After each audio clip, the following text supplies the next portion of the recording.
안녕하세요. 오늘도 여러 가지 사연을 통해 인생을 배우고 있는 평범한 주부입니다. 여기 주로 올라오는 사연들이 결혼에 대한 이야기잖아요. 내 피가 섞인 가족들하고도 종종 맞지 않아서 고통스러울 때가 있는데 피 한 방울 섞이지 않은 사람들이 결혼으로 새로운 가족이 되어 생기는 갈등도 참 무시할 수가 없는 것 같아요. 저희 집도 예전에 그런 일을 겪은 적이 없는데 동생의 결혼으로 제부가 들어오면서 집안에 잡음이 생긴 일이 있었어요. 저는 이제 막 40대의 초입에 들어선 평범한 가정주부입니다. 저는 제 나이대 사람치고는 결혼이 좀 이른 편입니다. 고등학교 졸업하고 겨우 한 해 정도 직장 생활하고는 곧장 지금의 저희 남편과 결혼했거든요. 20대 초반에 이르게 결혼해서 벌써 두 딸아이가 대학생이 되었습니다. 제 친구들 아이들은 아직 거의 중학생인지라 넌 애들 다 키워놓고 이제 남은 인생 즐길 일만 남았다며 우스갯소리처럼 부러워하기도 해요. 저희 남편은 저랑 나이 차이가 조금 있는 편입니다. 7살 차이가 나서 지금은 40대 후반의 아저씨가 되었습니다. 저랑 제 여동생들도 나이 터울이 있는 편이라 제 동생들은 남편을 형부라기보다는 삼촌쯤으로 생각하며 자랐습니다. 아휴, 너 또 너희 형부랑 같이 술 마셨니? 형부 술 마시려고 하면 좀 말리라니까. 네가 같이 마시고 있으면 어째. 철 좀 들어라, 철 좀. 아, 왜? 형부랑 마시는 게 제일 재밌단 말이야. 그죠, 형부? 다 늙은 형부랑 대작도 해주고 나야 좋지. 저렇게 형부와 처제가 쌍으로 쓸개 빠진 사람처럼 실실 웃으며 제 복장을 터뜨리기도 하지만 내심 남편에게는 늘 살뜰하게 제 친정 식구들을 챙겨주어 고마운 마음입니다. 처음 결혼할 때도 그랬어요. 어릴 적 아버지께서 저희 세 자매를 두고 갑작스러운 사고로 돌아가신 이후 홀어머니 밑에서 자라면서 언젠가는 제가 제 아래의 두 동생들을 건사해야 한다는 무거운 책임감을 이고 살았습니다. 제 바로 밑에 여동생은 저보다 9살이 어리고 막내 여동생은 무려 저와는 띠동갑입니다. 동생들이 원체 어리다 보니 남편이 결혼하자고 했을 때에도 동생 뒷바라지 생각이 먼저 들었어요. 당신 동생들이면 내 동생이기도 하지. 우리 둘이 힘 합쳐서 같이 키우면 뭔들 못하겠어? 짐짓 호기롭게 외치는 남편을 보며 그게 그래도 제 핏줄도 아닌데 말처럼 쉽지 않을 텐데 라고 생각했으나 남편은 고맙게도 이날 이때까지 저와 살아가며 그때의 약속을 저버리지 않았습니다. 우리 정서방이 애들 다 키워준 거지. 너희들은 형부가 너희 아버지나 마찬가지다 생각하고 잘해야 한다. 알지? 그럼 우리 형부 같은 사람이 세상 천지에 또 어디 있어? 난 형부 같은 남자 아니면 시집도 안 갈 거야. 이런 남편의 노고를 저희 친정 식구들도 늘 감사하게 생각하고 있었어요. 저희 엄마나 제 동생들이나 저보다도 제 남편을 더 따랐습니다. 아이고, 애들 엄마 겨우 갓 20 넘기고 홀랑채간 도둑놈을 이리 대접해 주시니 제가 몸둘 바를 모르겠습니다. 변죽 좋은 남편이 칭찬에 쑥스러워 너스레를 떨어도 제 동생들은 도둑놈은 무슨 아깝긴 형부가 더 아깝다며 제 형부 편만 들었죠. 그도 그럴 것이 동생들이 자라면서 아빠가 필요했던 모든 순간을 저희 남편이 대신해 주었거든요. 남편은 말 그대로 딸내 키우듯이 저희 아이들과 처제들을 차별하지 않고 살뜰히 챙겼습니다. 난 형부 같은 남자 나타나는 거 아니면 결혼 안 할 거야. 동생 나이가 30을 넘자 은근히 결혼을 재촉하던 어머니께 둘째가 딱 잘라 말했습니다. 둘째의 그 말에 그만 어머니의 입이 합주기가 되었죠. 저희 집 여자들한테 형부 같은 남자는 그야말로 최상급 신랑감의 상징 같은 존재였거든요. 저는 제가 저런 식으로 엄마 입을 막는구나 하며 피식 웃었죠. 동생의 말에 기분이 좋아진 남편도 곁에서 한마디 거들었습니다. 아이고 환송해라. 저도 우리 처제 아무한테나 못 보내 어머니. 제가 어디 내놔도 부끄럽지 않은 괜찮은 녀석으로 꼭 찾아올 테니까 그때까지만 좀 기다려주세요. 그렇게 둘째도 어느덧 30을 넘기고 이윽고 결혼 정년기에 들어서게 되었죠. 그간 몇 번의 연애를 할 때마다 종종 자매끼리 연애 이야기를 쑥덕대며 공유하기는 했지만 동생은 남자친구와 결혼하기까지는 생각하지 않는 것 같았습니다. 그럼 너는 결혼 생각은 아예 없어? 요즘은 그런 사람들도 많잖아. 꼭 그런 건 아닌데 얘랑 결혼까지 할 수 있나 생각하면 그런 생각은 들지를 않는다는 게 문제지. 나 진짜 그냥 하는 말이 아니라 보고 자란 게 있어 그런지 형부 같은 남자 아니면 굳이 결혼할 필요가 있을까 싶어. 그간 장난처럼 하던 말과는 달리 짐짓 진지하게 말하는 동생을 보며 생각보다 동생이 결혼에 대해 꽤 진지하게 생각해 왔구나 싶었죠. 조건 맞는 사람이야 어떻게 구하다 보면 찾을 수 있겠지만 마음 맞는 사람 찾는 건 쉬운 일이 아니었습니다. 저는 괜히 저까지 부담을 얹지 말고 옆에서 동생을 지켜봐 주자고 마음먹었습니다. 그래서 어느덧 30대 중반으로 들어선 동생이 갑작스럽게 결혼정보 회사에 가입했다는 폭탄 선언에 온 가족이 깜짝 놀랐습니다. 아니, 내가 그렇게 결혼 소리를 해도 꿈쩍도 안 턴 게 갑자기 무슨 바람이 불었대? 언니, 아직 언니 그런 데 들어가기엔 그렇게 급한 거 아니지 않아? 너 그간 만나던 사람이 없던 것도 아니잖아. 연애 결혼 생각인 거 아니었어? 폭포수같이 쏟아지는 가족들의 질문 공세에도 동생은 태연했습니다. 그러더니 차분하게 가족들에게 답했죠. 그래, 그간 내가 연애를 안 해본 것도 아니고 만나보니까 처음엔 괜찮다 싶은 사람들도 오래 두고 볼수록 나랑 안 맞는 부분들이 더 보이고 꼭 오래 같이 지낸다고 결혼 생각이 들지도 않더라고. 그리고 나이가 문제가 아니라 결혼에 대한 목적이 같고 내가 결혼할 때 꼭 필요하다고 생각하는 조건 갖춘 사람을 만나려면 결혼정보회사 가입할 수도 있는 거지. 그럼 결혼은? 그동안 언니 결혼 생각 별로 없었잖아.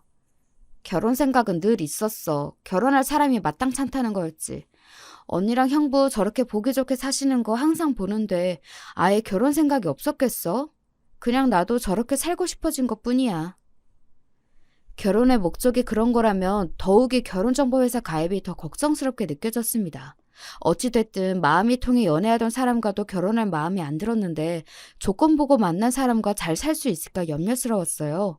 하지만 한번 마음먹은 것에는 번복이라고는 없는 동생의 고집을 알기에 섣불리 말을 보태기도 어려웠죠. 괜찮을까? 제가 둥글둥글한 성격도 아니고 조건 보고 만났는데 갈등이 생기면 사이 벌어지기도 더 쉽지 않겠어? 결혼정보 회사라니까 너무 본격적으로 느껴져서 그런 거지. 사실 처제만큼 배운 사람이 조건이야 어느 정도 맞는 사람이랑 결혼하는 게 좋긴 하겠지. 우리야 결혼정보 회사에 대해서 뭐 아는 게 없으니까 지레 짐작으로 더 걱정하는 걸지도 몰라. 처제 똑똑한데 자기 일 결정하는데 우리보다 더 깊게 생각했으면 했지. 자기도 그런 고민 안 하지 않았을 거야. 제가 걱정의 뜻을 비추자 남편이 제 걱정을 달래겠다고 말했습니다. 그래도 제 근심이 줄어들 기미가 보이지 않자 남편이 덧붙였어요. 혹여나 우리 처제한테 못 미치는 놈 만나게 되더라도 우리 둘이 이렇게 떡 버티고 있는데 뭐가 문제겠어? 처제한테 무슨 일이 있든 우리가 늘 처제 편이 되어줄 텐데. 안 그래? 듬직하게 말하는 남편 말에 그제야 조금 걱정을 덜었습니다. 그렇게 동생은 주말마다 부지런히 결혼정보회사를 통해 소개받은 상대들을 만나기 시작했습니다. 역시 조건만으로 만난 사람이 마음에까지 들기는 쉽지 않은 일이었던지 동생의 주말 나들이도 어느새 2달이 가까워져 가고 있었습니다. 그렇게 몇 달이 지났을까 동생이 온 가족을 불러놓고 말했습니다. 요즘 결혼을 전제로 만나고 있는 사람이 있어요. 상대만 갈아치우며 소모적인 선 자리를 계속하고 있는 줄 알았는데 개중 마음에 드는 사람이 있었던 모양입니다. 정말로 동생 입에서 결혼 상대에 대한 말을 듣게 될 줄은 몰랐던 저를 비롯해 온 가족이 상대에 대해 궁금해했어요. 어떤 사람인데? 얘기 좀 해봐 언니, 응? 명문대 나와서 지금은 대기업 다니고 있어.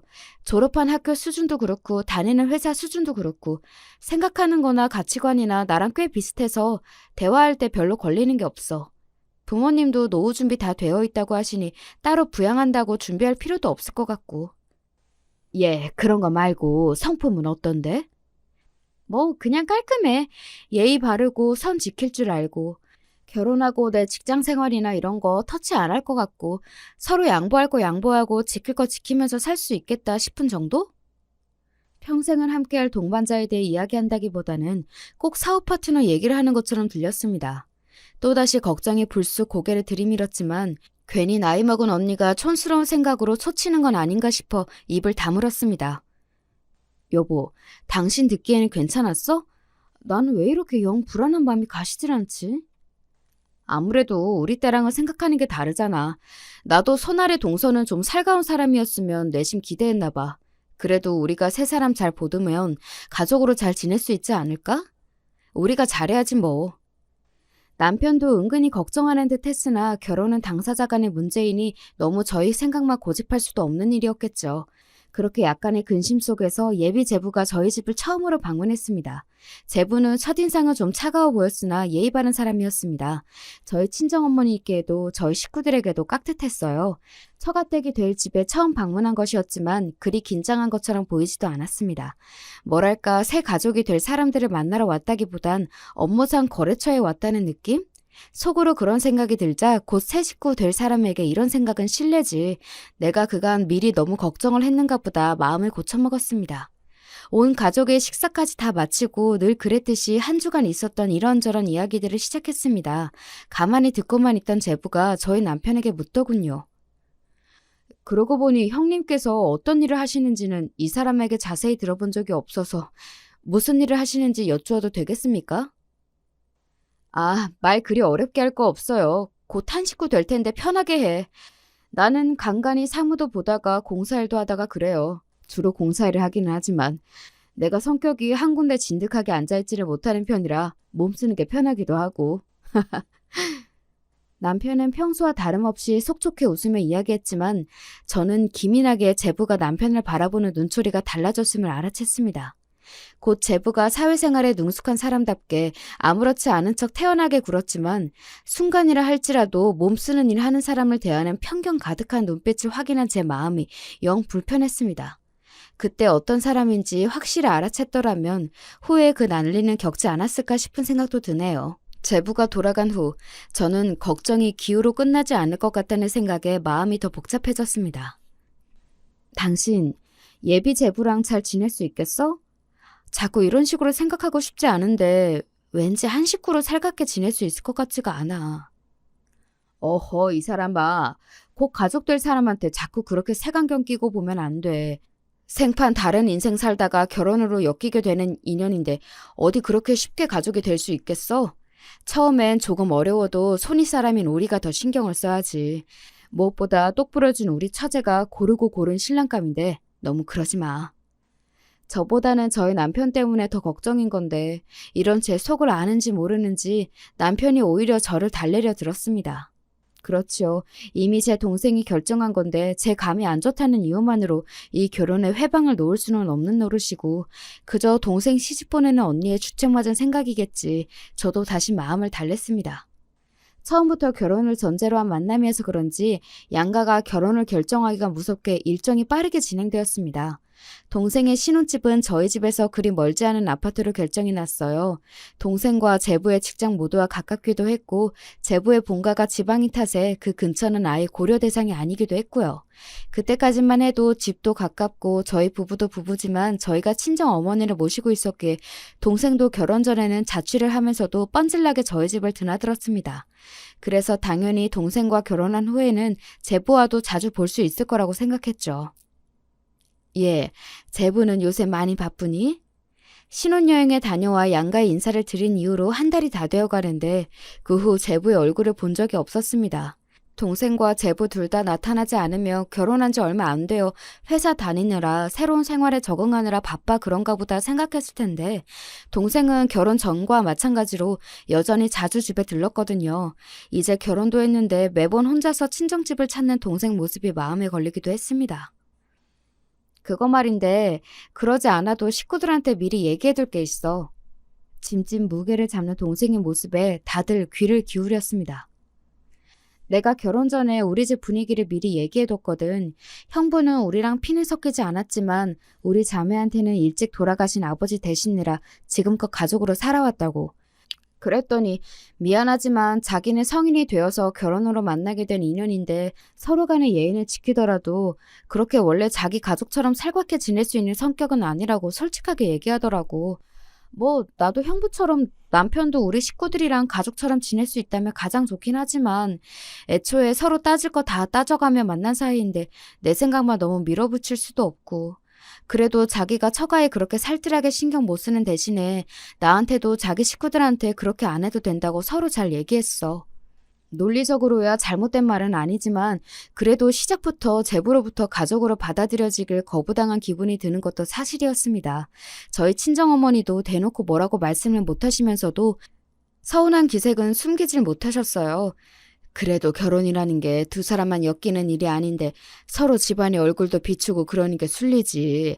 처음 만나는 사람인데 누구라고 그런 게 어렵지 않겠어? 다른 사람들도 그런 게 쉬워서 그러고 사는 게 아닌데. 동생이 집으로 돌아간 뒤 결국 어머니께서 그간 쌓인 서운한 감정이 쌓이셨는지 참지 못하고 한 소리 하셨습니다. 그 와중에도 제 딸 생각도 크게 다르지 않다고 하니 강하게 말씀을 못 하시는 모습에서 괜히 제가 죄송스러운 마음이 들었습니다. 엄마, 어디 사람 생각이 다 우리 같게 하겠어요? 우리처럼 사는 사람들이 있는 거면 제부같이 생각하는 사람들도 있는 거겠지. 그렇다고 뭐 우리랑 척을 지겠다고 하는 것도 아니고 할 도리는 다 한다고 하니 우리는 그동안 살던 것처럼 살면 그만이야. 어머니를 위로하겠답시고 한 말이었으나 제 입으로 뱉으면서도 저 스스로도 그리 받아들여지지는 않았어요. 저도 제 식구 들어올 생각에 은근히 기대를 하고 있었나 봐요. 우리 때랑은 다르니까 이해해야지 하면서도 솔직히 좀 거리감이 생기는 건 사실이네. 나도 나인데 엄마 때문에 더 속상해. 에휴, 그러게. 장모님하고라도 좀 살갑게 잘 지내면 좋았을 텐데. 우리가 더 잘하면 되니까 당신도 너무 속상해하지 마. 당신은 괜찮아? 당신 나한테 장가들고 근 20년 만에 동서 생긴다고 은근히 좋아했잖아. 이 집에 죄다 여자들 뿐이니 같이 술도 마시고 낚시도 가면 딱 좋겠다면서 기대한 거 내가 뻔히 다 아는데. 낚시야 당신하고 가도 되고 처제들이 매번 술친구 잘해주는데 뭐 내키지 않아 하는 사람한테 자꾸 다가가는 것도 내 생각만 하는 건 아닌가 싶어. 어찌됐든 시간 좀 지나면 서로 익숙해지겠지. 그렇게 세 사람이 들어왔지만 저희 가족 지내는 모습은 예전과 별다르게 변한 것이 없었습니다. 여전히 각자의 일과가 끝나면 자주 모여 저녁을 함께 먹고 서로 사는 이야기를 나누고 가끔은 처제 둘과 함께 고주망태가 되어 밤늦게 집에 기어들어온 철딱선이 없는 남편 등짝도 때려가며 여느 때와 같은 평범한 시간을 보냈죠. 그렇게 동생이 결혼하고 한 석 달 반쯤 지났을 때였을까? 여느 때처럼 주말에 엄마 밥을 얻어먹겠다고 찾아온 동생의 표정이 좋지 않았습니다. 물론 자기 딴에는 표정 관리를 한다고 하긴 했는데 저와 제 남편이 거의 키우다시피 한 동생의 표정 하나 읽지 못할 리가 없었죠. 무슨 일인가 서로 눈빛을 주고받은 저와 남편은 속으로 동생을 붙잡고 캐물어보자며 텔레파시를 보냈습니다. 동생이 혼자 주방 쪽으로 쓱 들어가자 남편이 제 옆구리를 쿡 찔렀습니다. 얘, 너 무슨 안 좋은 일 있는 거 아니지? 슬그머니 동생을 따라 주방으로 온 제가 슬쩍 운을 띄웠습니다. 동생은 잠시 머뭇거리더니 저도 답답했는지 이내 하소연을 하기 시작했습니다. 아니 그게 말이지 우리 남편 말이야. 얼마 전에 우리 식구끼리 가족여행 다녀온 걸로 갑자기 트집을 잡잖아. 바로 전주 주말에 온 친정 식구들이 근교의 온천으로 여행을 다녀온 일을 말하는 모양이었습니다. 말이 여행이지 하루 온천 리조트 잡아서 저녁 사 먹고 온천하고 다음날 오전에 집으로 돌아온 게 전부였습니다. 그렇게 가족끼리 짧게 쉬다 오는 건 예전부터 자주 있었던 일이라서 저희끼리는 거창하게 여행이라는 생각도 안 하고 있을 정도였죠. 왜? 우리끼리 다녀왔다고 제부가 서운해? 그런 거면 차라리 다음부터 데려가면 그만이지. 갑자기 당신도 이제 유부녀인데 그렇게 쉽게 외박을 하는 건 아닌 것 같다더니 트집을 잡잖아. 온천 다녀온다는 얘기는 벌써 한 달 전부터 한 건데 그때는 아무 소리도 안 하더니 겨우 주말 하루 다녀왔는데 그걸로 트집을 잡으니까 나도 말이 곱게 안 나와서 안 참고 질렀지 뭐. 그러니까 동생은 결혼 후 처음으로 부부싸움을 하고 그만 기분이 언짢아졌던 겁니다. 내 동생이 정말 유부녀가 되긴 됐구나 속으로 생각하면서도 덩달아 저도 제부에게 서운한 마음이 들었습니다. 우리 가족 서로 가깝게 지내는 거야 제부도 알고 있었잖아. 서로 집에 하는 건 터치 안 하기로 했다면서 갑자기 왜 그러지? 뭐 다른 걸리는 일이라도 있었어? 그럴 게 어디 있어? 사실 요새 은근히 나 친정 들락거리는 것도 마음에 안 든다는 식으로 얘기하려는 거 내가 말꼬리 잘라먹은 적이 한두 번이 아닌걸. 너 여기 자주 오면 자기 혼자 집에 있으니까 서운해서 그런 건 아닐까? 언니, 나 그렇게 개념 없진 않아. 그 사람 일찍 들어오는 날이면 나도 웬만하면 일찍 집에 들어가. 그 사람 야근할 때나 친구 만나거나 해서 늦게 들어오는 날 나도 맘 놓고 여기 온 거지. 그 사람이 나한테 아주 애틋해서 퇴근해서 집안에 마누라가 없으면 쓸쓸해하는 사람도 아니고 애초에 나도 그 사람은 혼자 집에 있게 두는 일 거의 없다시피 하단 말이야. 대체 뭐가 마음에 안 들어서 저러는지 모르겠어. 그러게 차라리 대놓고 물어보는 게 낫지 않겠어? 네 성격에 그냥 담아만 두고 말 안 하는 사람 견디는 것도 보통 일 아닐 텐데. 뭘 물어도 시원하게 대답을 안 하니 그렇지 않아도 환장할 노릇이야. 남자가 꽁해가지고는 형부처럼 좀 화통한 맛이 있어야 하는데. 저도 생각에 잠겨 동생이 하는 말을 가만히 듣고 있다가 퍼뜩 뇌리를 스치고 지나가는 생각에 동생에게 물었습니다. 혹시 너 평소에 제부한테 네 형부 얘기 자주 하니? 응? 형부 얘기? 글쎄, 그랬나? 내가 만나는 사람들이 거기서 거기니까 이런저런 얘기하다 보면 당연히 형부 얘기도 했겠지? 이거구나 싶었습니다. 이건 내 짐작이긴 한데 혹시 우리 신랑이 우리 가족이랑 너무 가깝게 지내니까 그게 신경이 쓰인 건 아닐까? 어? 그거야. 자기가 나랑 결혼하기 전에도 그런 건데 뭘. 그리고 정작 자기는 우리 식구들이랑 가깝게 지내려고 하지도 않으면서 결혼하고 각자 집은 각자 챙기자고 먼저 말 꺼낸 것도 그 사람이고. 그런데 설마 그러겠어? 그거야. 처음 결혼해서 뭘 모를 때 한 말이잖아. 그래도 사람 사는 게 그렇게 무 잘해도 딱 잘할 수 있는 게 아닌데 처음에야 어떤 생각을 가지고 있었는지 몰라도 같은 사위인데 한쪽은 아들처럼 지내고 있으면서 자긴 남처럼 지내면 그것도 좀 그렇지. 아니, 내가 뭐 그렇게 지내라고 했어? 지 좋아서 그렇게 지내놓고? 그리고 그게 마음에 안 들면 자기도 나 친정 올 때 같이 따라오면 될 일 아니야? 무슨 일을 그렇게 복잡하게 만들고 혼자 궁에 있대? 이유도 제대로 모르고 다퉜던 기억이 떠올라 부하가 치밀어 올랐는지 버럭 화를 내는 동생을 달래며 저는 말했습니다. 그러니까 자기가 제 입으로 한 말이 있는데 이제 와서 어울리려고 들면 저도 민망하지 않겠어? 사람들이 너처럼 그렇게 하고 싶은 말 다 하고 사는 것도 아니고 진작 어울리고 싶은 마음은 들었는데 먼저 운을 떼기가 민망스러워서 못하고 있을 수도 있지. 그러지 말고 둘이 잘 얘기해서 풀고 다음에 집에 올 땐 제부랑 같이 와. 언니가 맛있는 거 해줄게. 참나 뭐 이쁘다고 언니가 맛있는 것까지 해먹여. 툴툴대면서도 제 남편 챙겨주려는 언니 덕에 기분이 좀 풀어졌는지 뒤끝 없는 성격답게 동생이 다시 헤헤거리기 시작했습니다. 그렇게 저녁에 제 형부와 반주까지 한 잔 걸친 동생은 기분 좋게 집으로 돌아갔습니다. 그 다음 주말 동생은 정말로 제부를 데리고 저희 친정집으로 왔어요. 동생은 주방에서 제부 좋아한다는 음식을 준비하던 저 옆에 슬쩍 오더니 소곤거렸습니다. 언니 말이 맞았나 봐.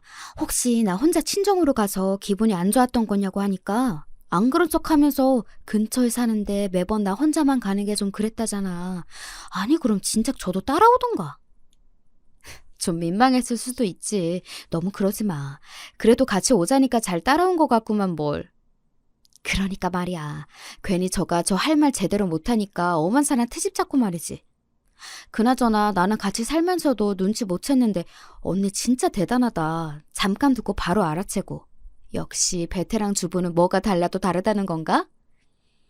이 언니가 결혼 생활 20년 꽁을 한 게 아니란다. 얼른 가서 밥이나 먹어. 제 남편과 화해한 게 기분 좋았던지 재롱을 떠는 동생에게 맞장구를 쳐주며 제 기분도 꽤 좋아졌어요. 결혼 초에 제부에게 서운했던 마음도 덩달아 풀리는 기분이었습니다.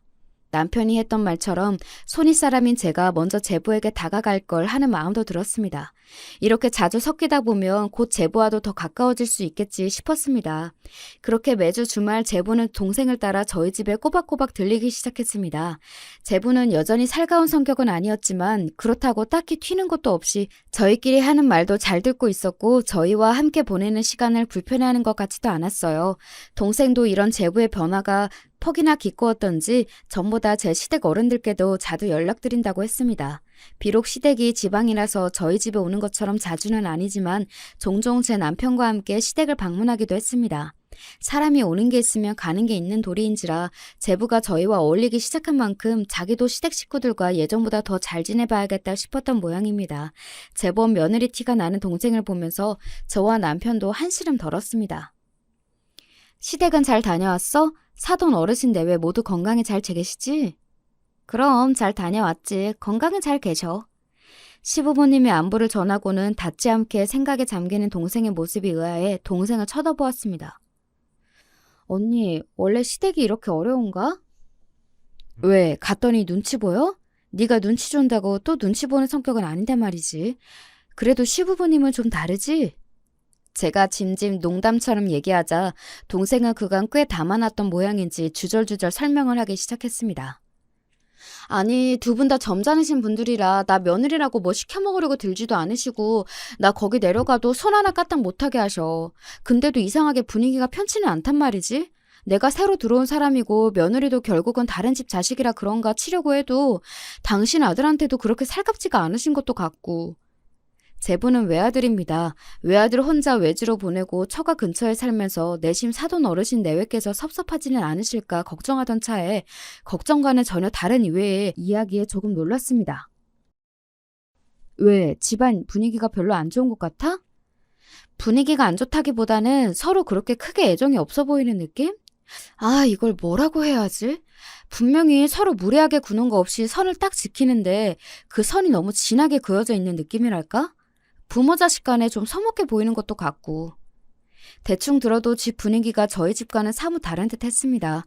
저희 집은 항상 사람이 북적이고 정신이 없거든요. 내일 일 경계가 없기도 해서 그런 점이 저로서도 가끔은 불편할 때가 있긴 했지만 저희 집은 항상 누군가와 함께 살고 있다는 기분이 드는 집입니다.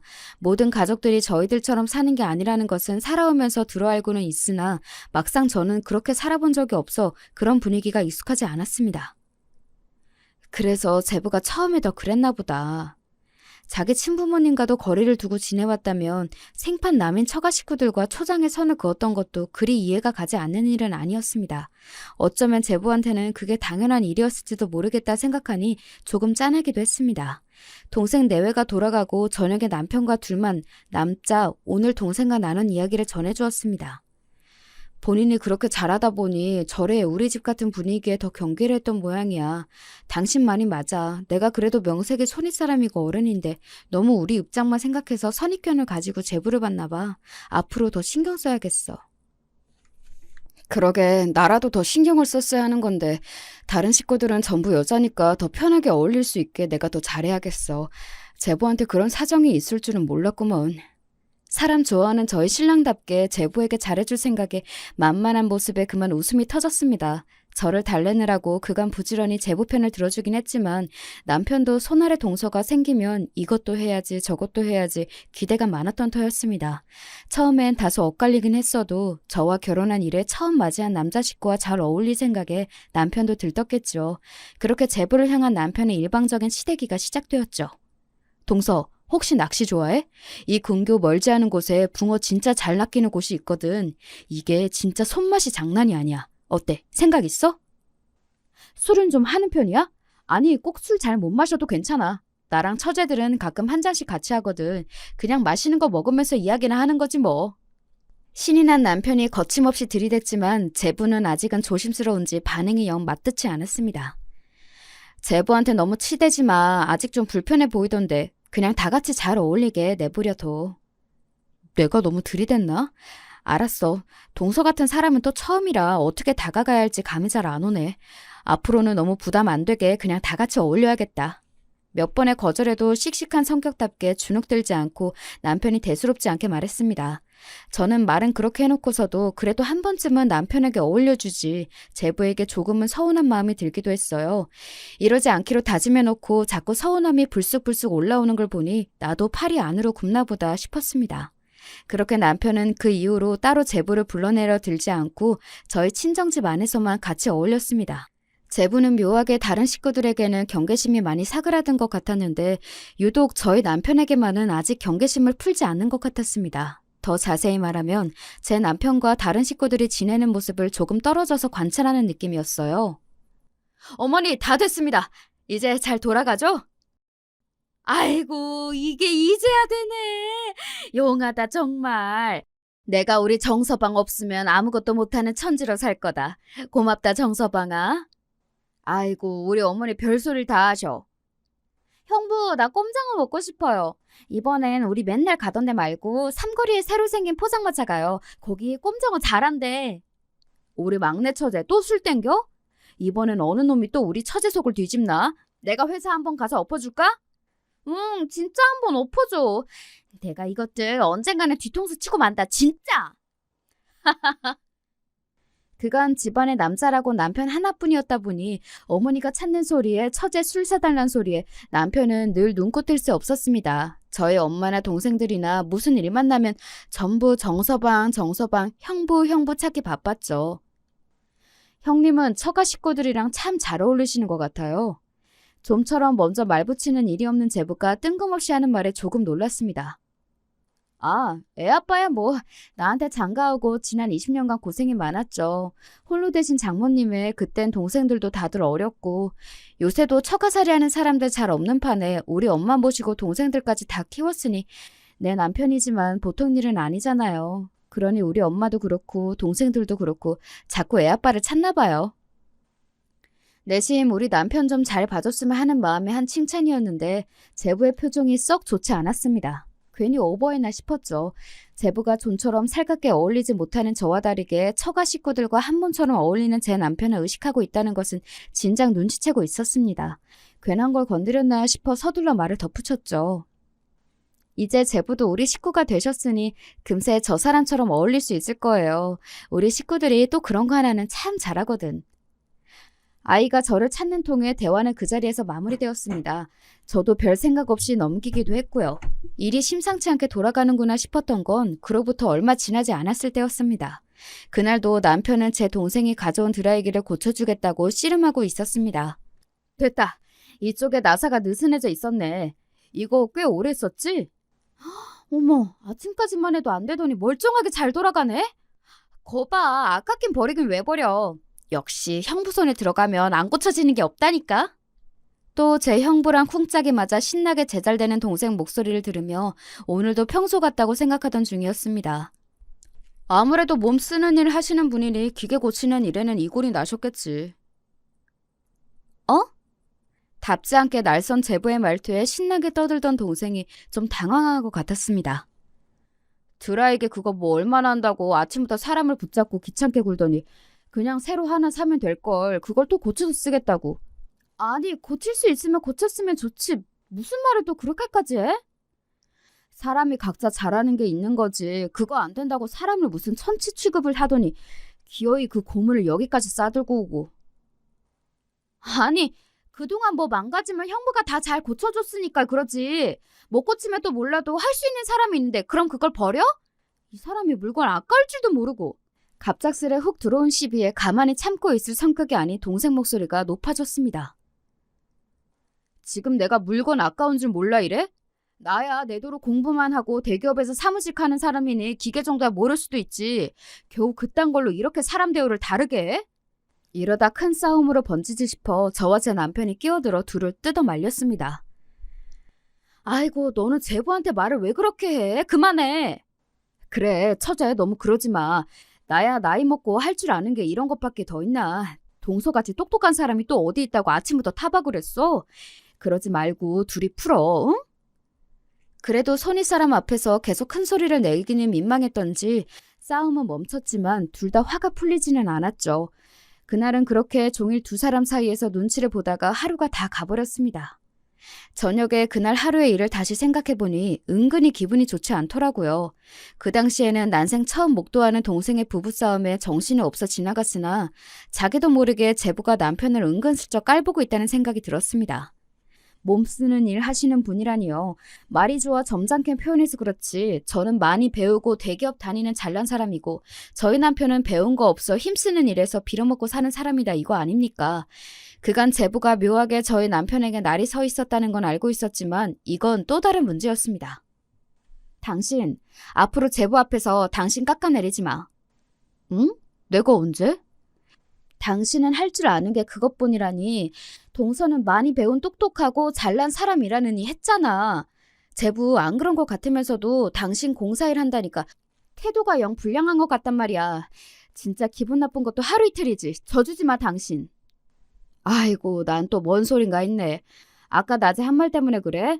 둘이 싸우는 거 말린다고 한 소리잖아. 그리고 내가 뭐 무시한다고 얌전하게 무시받고 있을 성격이야? 별 걱정을 다 하십니다, 마나님.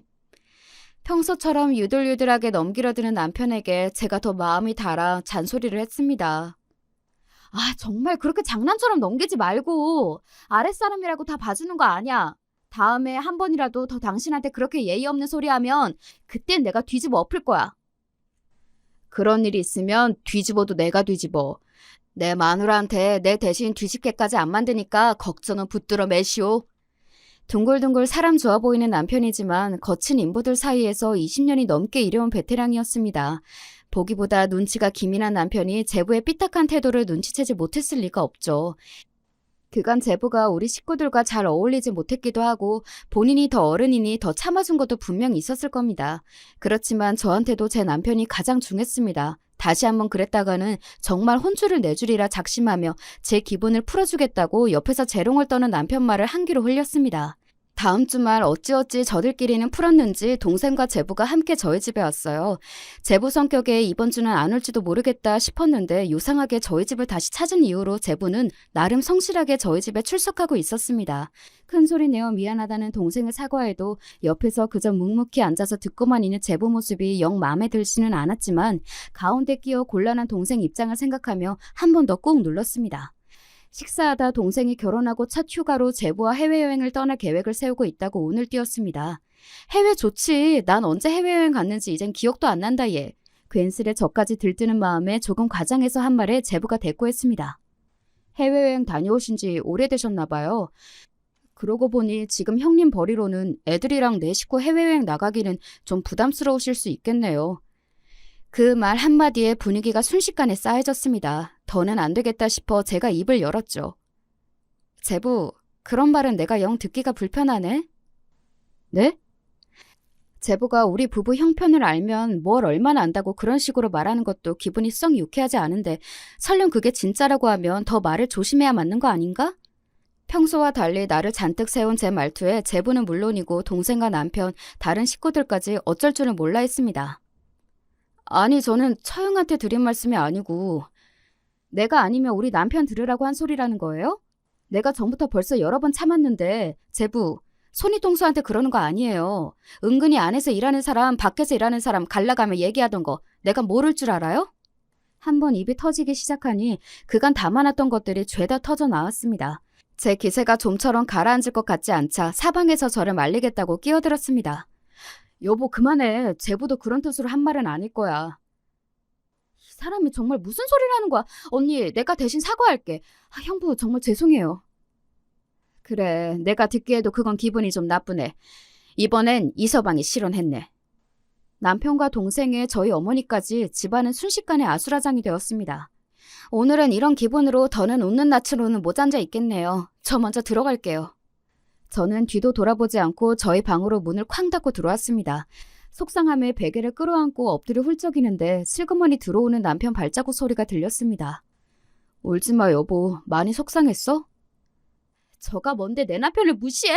저는 뭐 얼마나 잘났다고. 어린애처럼 소리 지르며 엉엉 우는 제 모습에 남편도 속이 상해 보였습니다. 남편도 얼마나 어처구니가 없었겠어요. 그래, 내가 괜히 집안 분위기 어지럽힐까봐 너무 참았나 보다. 당신까지 속상하게 만들었네. 다음번에는 진짜로 나도 가만히 안 있을게. 입안 그쳐, 여보, 응? 다음날 남편과 저는 제부로부터 사과의 말이 담긴 메시지를 받았습니다. 연신 전화를 걸어와 사과를 하는 제 아내와는 달리 언에게 경솔했다며 앞으로는 주의하겠다는 짧은 사과의 말에 썩 기분이 풀리지 않더군요. 말로 하긴 민망했나 보네. 제부 성격 알잖아. 무례하게 비꼴 때에는 잘만 나오단 말이 사과할 땐 안 나온대? 진짜 갈수록 마음에 안 들어. 당신 진짜로 참아주면 안 돼.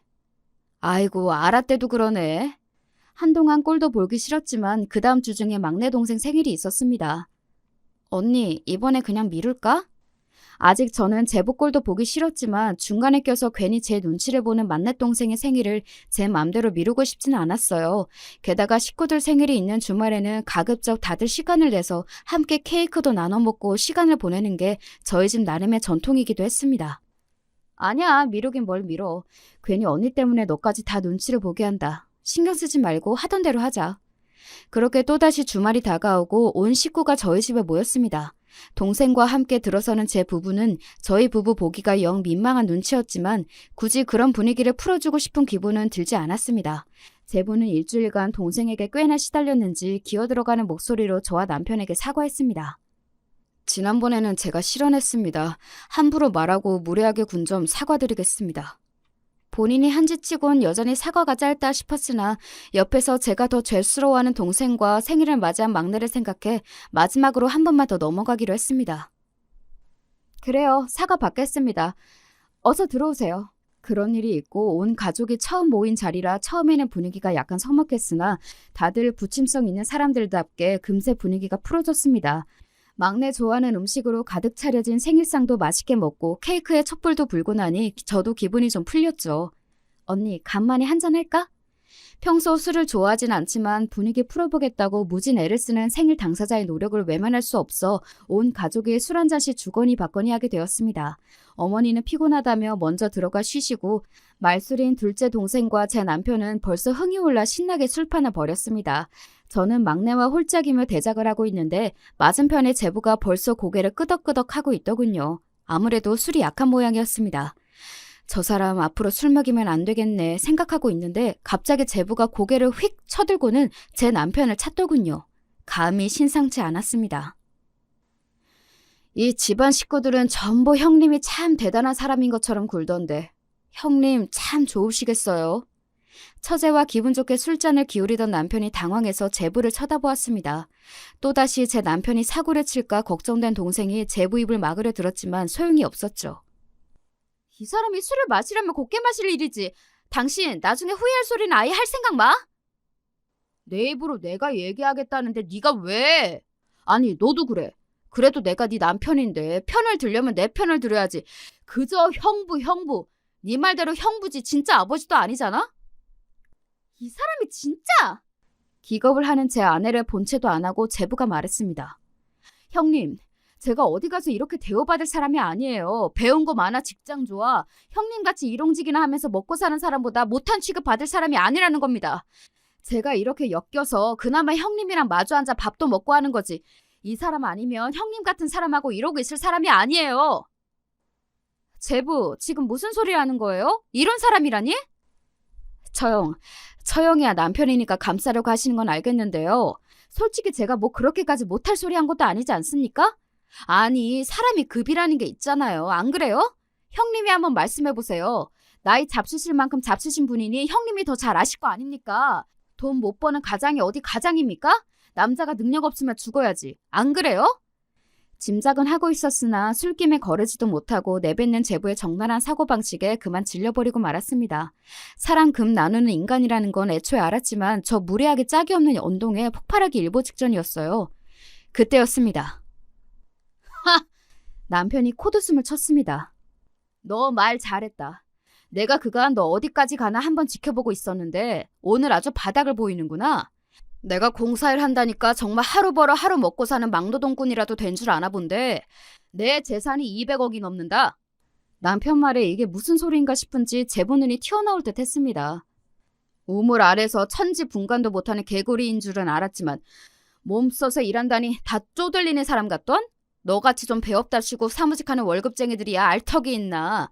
내 회사에서 내가 피땀 흘려 일하겠다는데 잘리면 그만인 월급쟁이 주제에 감히 누굴 무시해? 집안을 쩌렁쩌렁 올리는 남편의 호통에 제부는 술이 번쩍 깬 것 같았습니다. 아니 분명 전에 공사일 하신다고. 그래 한다 공사. 내 공사장에서 내가 일하겠다는데 네 놈이 뭐라고 말을 얹어? 네 말대로면 내 재산이 네가 버는 돈의 수십 배는 될 테니 네 놈도 어디 한번 내 앞에서 죽은 듯이 엎드려봐라. 더는 참을 생각이 없는 남편의 호령에 그제야 저가 실수했다 싶었는지 제부가 허둥지둥 주변을 둘러보았으나 그 자리에 제부의 편은 아무도 없었습니다. 설령 내가 정말로 하루 벌어 먹고 사는 일용직이라도 그따위로 얘기하는 건 아니지. 그렇게 사람 금 나누는 게 얼마나 천박한 짓인지 모르나 본데 그거 네가 아니라 네 부모님 가족들 얼굴에 똥칠하는 거야. 남들보다 좀 더 배웠으면 옳게 쓸 생각을 해야지. 그따위 썩어빠진 대가리로 무슨 큰일을 하겠다는 건지. 남편은 저와 결혼한 무렵 시부모님으로부터 가업인 건설회사를 물려받아 20년간 성실히 회사를 키워나갔습니다. 단순히 대표라고 책상 머리에만 앉아있지 않고 현장에서 일하기를 게을리하지 않은 덕에 대기업이 아님에도 업계에서 제법 인정받는 회사로 성장시킬 수 있었어요. 그런 남편의 노고가 고작 저런 경솔한 인간에게 폄하당한 것이 저 또한 용서할 수 없었습니다.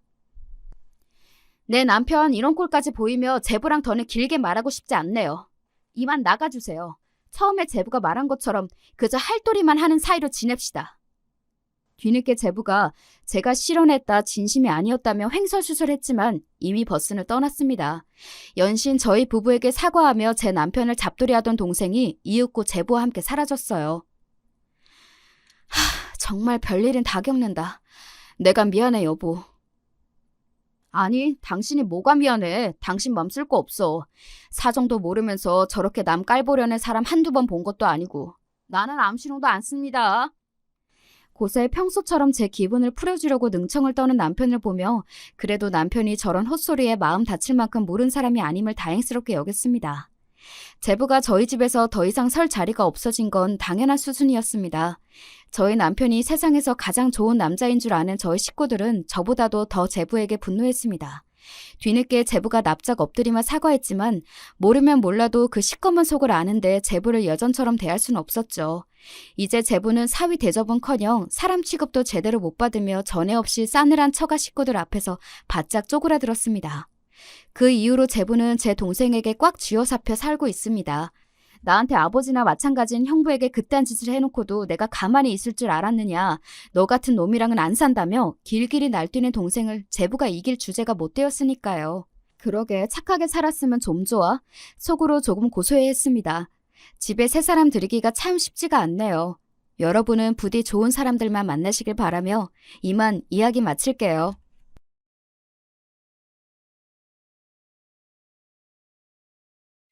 안녕하세요. 저는 최근 엄마를 일찍 보내고 슬픔을 추스리고 있는 40대 여자입니다.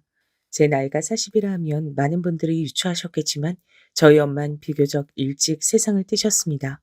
그 사실이 참 아직도 가슴이 아픈데요. 다행히 남편이 옆에서 잘 위로해 주어 이 시기를 지나고 있습니다.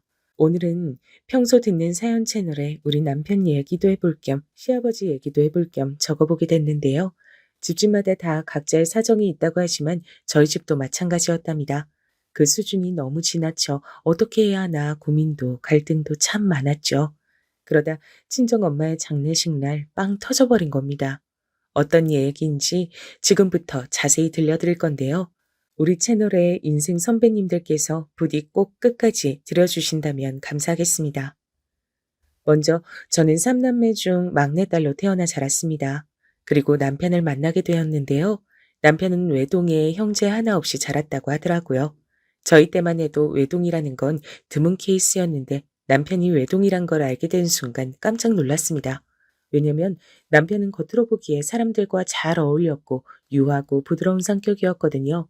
전 음식점 서빙 아르바이트를 하다 남편을 만났고 남편은 당시 음식점을 운영하고 있는 상황이었어요. 사장으로서 무척이나 직원들에게 대우가 좋았죠. 그래서 혼자 남편을 짝사랑하면서도 외동이라는 건 생각지 못했죠. 그런데 그 외동이란 것이 남편에겐 다른 의미였나 봅니다. 난 형제 없이 자라 많이 외로워서 그런가 꿈이 가정을 꾸리는 거야. 그게 당신과 함께였으면 좋겠어. 나랑 결혼해 줄래? 남편의 프로포즈도 이런 내용이었거든요. 남편은 외로움을 잘 타는 성격이었는데 저는 저와는 반대인 그런 점이 인간적으로 느껴져 오히려 좋았고 프로포즈에도 화답하여 시집을 가게 됐습니다. 결혼 생활은 대체로 행복했어요. 남편과 저의 사이는 아무 문제 없었죠. 그런데 남편의 아버지, 즉 저희 시아버지 되실 분이 문제라면 문제였답니다. 결혼 초기엔 별로 이상한 점을 크게 느끼지 못했었는데요. 저희가 허니문 베이비로 아이를 일찍 낳고 결혼 생활을 하면서부터 시아버지가 이상하다는 걸 느끼게 됐어요. 발단은 시어머니의 돌연사였습니다. 시어머니께서 암으로 투병을 길게 하시다 어렵게 완쾌를 하셨어요. 저도 당시 어머니를 옆에서 간호하며 재발하지 않기를 얼마나 기도했는지 모릅니다. 그런데 갑자기 어느 날 어머니께서 급성 심근경색으로 세상을 뜨고 마신 것이었죠. 아가, 내가 너한텐 참 고맙고 미안하다. 너 같은 며느리 얻은 것만으로도 큰 복이라 생각했는데 우리 정태가 너한테 말 안 해도 많이 기대고 의지하고 있어. 알지? 늘 여장부같이 씩씩하고 든든한 네가 우리 아들 좀 많이 지켜주려무나. 네, 어머님 그럴게요. 걱정하지 마세요. 근데 왜 오늘 그런 말씀을 하시는 거예요? 전날 저희 시어머니께선 자신의 죽음을 예감이라도 하신 것인지 이런 말씀을 남기셨는데 그게 어떤 징조였나 봅니다. 다음날 저도 시어머니께서 그렇게 병원에 옮겨지시고 장례식이 열릴 줄은 상상도 못하고 있었으니까요. 너무 갑작스런 이별이었습니다. 황망함에 젖어 남편도 저도 물도 제대로 못 마실 만큼 너무나 힘들어했죠. 시어머니의 장례를 치르고도 모두가 침울한 분위기였습니다. 생전 시어머니께서 잘해주셨던 게 많이 생각나 유품을 정리하면서도 자꾸 눈물이 나더군요. 제가 하도 울어 결국 갓난쟁이 딸을 친정엄마가 데리고 가셨고요. 시어머니는 제가 시집을 올 때부터 제게 고운 며느리가 들어왔다며 잘해주신 분이었어요. 사실 남편의 집안에 비해 저희 집이 많이 기운 편이었고 저 또한 큰 배경이 없었답니다. 고절에 음식점 설거지, 서빙, 그런 알바들을 전전하며 살았던 사람이었고요. 친정이 시골에 있다 보니 배움의 기회도 짧았던 것 같고 저 역시 공부에 딱히 흥미가 없었거든요. 근데 그런 저를 받아주시며 이토록 환대해 주시니 제가 더 잘해야겠다라는 마음이 절로 생기더라고요. 어머님, 저 왔어요. 어머님 좋아하는 과일 사들고 왔어요.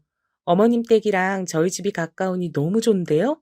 이렇게 좋을 줄 알았으면 진작 이사 올 걸 그랬어요. 아이고, 추운데 과일을 들고 여기까지 손이 다 빨개졌잖니. 얼른 그거 내려놓고 이리 와서 온기 좀 쐬라. 엄마가 난방 틀어줄게. 시어머니는 제게 있어 제2의 엄마였답니다. 친정엄마도 제게 물론 혈육이니만큼 애달프고 소중한 존재였지만 막상 결혼을 하니 오갈 기회가 별로 없었는데 그 적적함과 외로움을 시어머니께서 채워주셨죠. 반면 시아버지는 제게 큰 관심이 없으셨어요. 뭐랄까요? 늘 밖으로 돌기 바쁘셨고 제가 어쩌다 마주친 날엔 항상 술에 만취해 계셨으니 대화를 나눌 시간이 없었어요. 그나마 명절이 되면 온전한 정신으로 앉아 있으시긴 했는데 그마저도 몇 마디 주고받다 갑자기 소주를 까 혼자 벌컥벌컥 마시며 자기 얘기만 주구장창 늘어놓으셨습니다. 듣는 게 곤혹이었죠. 그러다 이런 일도 있었습니다. 아직도 이 일이 생각나는데요. 아마도 추석날이었을 거예요. 술에 취한 시아버지가 혀가 꼬인 발음으로 인생 수업을 해주겠다며 얘기를 꺼낸 거였고 그 말에 분위기가 약속한 듯 서늘해졌죠. 아니, 그러니까 내가 말이다. 얼마나 이 집안을 일으키기 위해 고생이었는지 아니? 이 가난한 집구석 옆에 내는 집안일밖에 안 하지. 허기야, 여자가 할 줄 아는 게 뭐가 있었겠어. 내가 이 모든 가족을 다 짊어지고 한 계단 한 계단 오른 거야. 자식놈 교육비에 생활비에 다 책임지고 그 무게가 얼마나 견디기 힘들었는지 죽고 싶었던 적이 한두 번이 아니었다. 며느라가 너도 알 건 알아야 해서 말하는 건데 내가 정태 저놈 저거 저렇게 사람 만들어 놓느라 아주 큰 고생했다. 아, 네, 그럼요. 아버님 알아요. 여보, 며느리도 있는데 술은 그만 잡수시고 이제 다른 얘기로 넘어가요. 아이고, 옆에 나 왜 이렇게 눈치 없이 껴들어? 남편이 말하는데 그냥 듣고나 있어. 내가 우리 며느라가한테 얼마나 고생해서 이 아파트 장만하고 애 키우고 마누라 건사했는지 말하는데 내 말이 웃어? 웃음냐고? 아, 술맛 떨어지게 하는데 뭐가 있어 진짜. 이때 남편과 시어머니의 표정이 무척 안 좋았습니다. 거기다 시아버지의 태도는 대놓고 시어머니를 무시하는 식이었죠. 아무리 옛날 분이라고 해도 사실 옛날 분도 아닌데 그런 태도는 좀 너무하다 싶었죠. 저도 모르게 두 사람 눈치를 보았습니다. 남편은 그의 혼잣말로 언제 아버지가 그런 고생을 했다고 하고 속삭이더라고요. 미안해요. 내가 주책맞게 껴들었네요. 알았어요. 당신 얘기해요. 시어머니께서 사과를 하시고 나서야 분위기가 조금 사그라들었고 시아버진 다시 기분이 좋으신지 주저리 자기 얘기를 시작하셨습니다. 근데 웃긴 건 시아버지가 이 말을 한 지 얼마 되지 않아 재산의 상당 부분을 잘못된 투자로 날려버리셨단 겁니다. 자신이 그렇게 될 줄도 모르고 저런 재산 얘기를 꺼낸 것이었겠죠. 전 철석같이 그 말을 믿고 있었고요. 만약 이때 제가 남편이 어린 시절 어떤 일을 겪었고 시어머니께서 어떤 고초를 당하셨는지 알았다면 가만히 있진 않았을 겁니다. 저라도 나서 한마디 했을 테죠. 하지만 그 시절 아무것도 몰랐던 전 대단하시다며 그저 시아버지를 추켜 세우기 바빴어요. 그게 너무 후회되네요. 저는 남편의 어린 시절에 대해 아무것도 몰랐답니다. 남편에게 물어보면 남편은 이런 식이었어요. 아, 남들 다 잘하는 것처럼 평범하게 자랐지 뭐. 그래도 외동이니까 귀한 대접 받으며 자랐던 것 같아. 형제가 많은 집보단 대화가 좀 없긴 했지만. 그래, 나는 당신이 이렇게 부드러운 성격인 건 어머니 닮아 그런다고 생각했는데, 그래서 집안 분위기도 되게 화목할 줄 알았어. 저는 시아버지가 제 생각과는 다른 분이었다고 말하고 싶었습니다. 그래서 저렇게 말을 띄웠는데 남편은 아무 대답도 없었어요. 시어머니와 같은 표정으로 그냥 땅바닥만 쳐다봤죠. 시어머니의 장례를 치르고 유품을 정리하면서 처음으로 오랜 시간 시아버지와 함께 있게 됐는데요. 그 이유는 시아버지가 외롭다고 하셨기 때문입니다. 시어머니도 가고 혼자가 되니 외로워서 견딜 수가 없다고 하시더군요. 밤에 잠이 안 오니 소주만 먹는데, 어휴, 이것도 하루 이틀이지 아무것도 못하겠어. 아무것도 못하겠다고. 며느라가 너라도 와서 좀 말동무라도 되어주려무나. 응? 늙은이 불쌍한 거 생각해서라도 나 정말 어렵게 부탁하는 거다. 네, 알겠어요, 아버님. 제가 갈게요. 저는 당시 정말 시아버지가 가엾고 불쌍해서 시댁으로 넘어간 거였답니다. 그것도 친정 엄마에게 맡겨둔 갓난 아기를 다시 받아들고서요. 몸도 아직 회복된 지 얼마 되지 않았는데 저리 말씀하시니 어쩔 수 없더라고요. 다만 남편은 회사를 다녀야 했기에 남편은 그대로 집에 두었죠. 남편은 제가 시댁으로 넘어간다 하자 굳이 꼭 가야 해? 당신이 안 가도 괜찮아. 우리 아버지 저러시다 말 거야. 라며 냉담한 반응을 보였는데 전 구태여 괜찮다며 넘어갔죠. 아니야. 그래도 아버님이 내가 필요해 부르시는 건데 가야지. 라고 말하면서요. 그런데 가자마자 일주일 만에 후회가 됐습니다. 시아버지는 그때부터 제게 온갖 심부름, 술 시중부터 시작해 잡일들을 떠맡기기 시작했어요. 갓난 아기도 겨우 키우고 있는 저한테요. 마치 이것을 노린 듯 제가 오자마자 반짝 환한 표정을 지으시며 제가 해야 할 목록을 적은 수첩을 넘겨주시더라고요. 이대로만 쭉 하면 된다. 뭐 어려울 것 없어. 집이 큰 집도 아니고 세탁기 돌리고 청소기 돌리고 뭐 먼지 같은 거나 쓸고 닦으면 되고 내 밥 아침이랑 저녁 정도만 차려놓으면 된다. 아, 근데 매일 같은 반찬 먹는 건 별로 안 좋아하니까 그건 네가 알아서 잘 분간하고 아무튼 며느라 잘해줄 수 있지? 너만 믿는다. 그리고 고맙다. 우리 며느라가 밖에 없어. 아, 네. 근데 나가시게요? 옷차림이 나가시는 차림이네요. 어, 나는 저녁에 잠깐 약속 있어 나가보마. 시아버지는 그 말씀을 남기고 나가버리셨습니다. 분명 전화로는 죽을 것 같은 목소리였는데 막상 오니 슬픔의 기색이라곤 온데간데 없었죠. 어머니를 잃어 외롭다 하신 분이 맞나 싶었습니다. 근데 더 가관이었던 건 시아버지께서 적어놓은 수첩을 들여다보니 별 기막힌 내용이 다 적혀 있더라고요. 옷 다리는 방법부터 시작해 자신이 좋아하는 반찬, 청소는 어떻게 해라 등등 별의별 것들이 디테일하게 기록돼 있었습니다. 아니, 이걸 지금 나보고 그대로 다 하라는 거야? 돈을 받는다 해도 때려치우고 싶은 힘든 강도의 일이었습니다. 그리고 사실 말이 쉬웠지 시댁에 30평대 집을 매일 쓸고 닦고 밥을 준비하고 갓난 아기까지 챙기는 거 그 자체로 정말 곤혹스러운 일이었어요. 저는 천천히 몸도 추스리고 우리 아기한테만 집중하며 평화로운 시간을 보내고 싶었는데 갑자기 스트레스가 확 몰려오더라고요. 그래도 떠난 시어머니를 생각하며 한 달 정도는 꾹 참고 그 모든 일들을 원하시는 대로 해드렸답니다. 그래, 조금만 참자. 덜 외롭다 하시면 그땐 미련 없이 나가면 되니까.